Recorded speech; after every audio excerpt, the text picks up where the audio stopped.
આજે ગુજરાતની વિધાનસભાના સત્રમાં 18મી માર્ચ 2026નો દિવસ।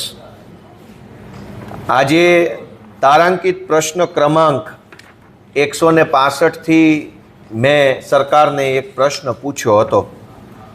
જો કે આ મારો પ્રશ્ન સમયના અભાવે ચર્ચામાં આવ્યો નથી, એટલે ગૃહની અંદર ઊભા થઈને આ પ્રશ્ન બાબતે કોઈ ચર્ચા થયેલ નથી।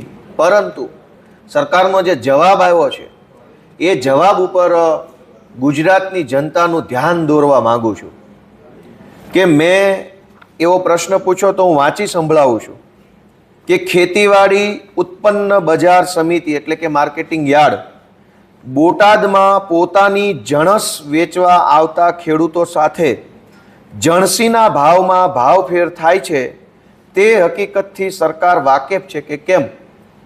આ સંસદીય ભાષા છે, શુદ્ધ શિષ્ટ ભાષા।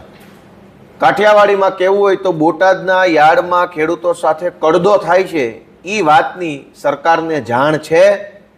તો સરકારે મને લેખિતમાં આપેલું છે કે ના, અમને કાંઈ ખબર જ નથી। હવે તમે વિચારો કે જે કડદા કાંડ ઉપર આંદોલન થયું, FIRઓ થઈ, લાઠીચાર્જ થયો, વિડીયો વાયરલ થયો, અનેક સભાઓ થઈ, ઇવન ખેતીવાડી વિભાગ સહકારના જે અધિકારીઓ હોય એને પરિપત્ર બહાર પાડવો પડ્યો કે ભાવફેર ઉર્ફે કડદો કરવો નહીં। બધું જ નજર સામે હોવા છતાંય સરકારે મને લખીને આપ્યું કે ના, અમને કાંઈ આવી ફરિયાદ મળેલ નથી કે અમને કાંઈ આવી ખબર નથી। એનો અર્થ એવો થયો કે યા તો સરકારને કાંઈ ખબર જ નથી શું છે, બધું લોલમ લોલ હશે, અને યા તો એનો અર્થ એવો થયો ખબર બધી છે પણ કરવું કાંઈ નથી।